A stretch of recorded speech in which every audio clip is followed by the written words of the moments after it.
अखण्डमण्डलाकारम्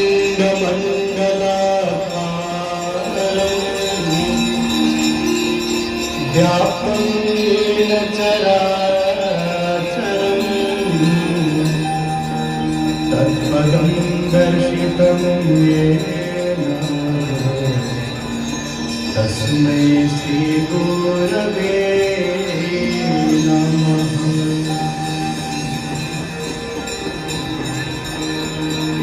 गजाननं भूतगणादिसेवितं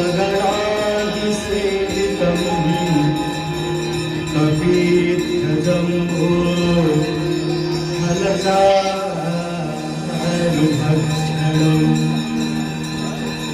उमासुतं शोकविनाशकारकं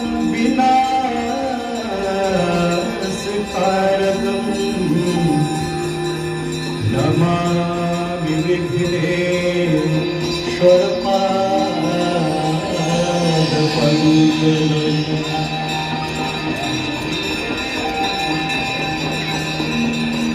आपदामपहर्तारं दातारं सर्वस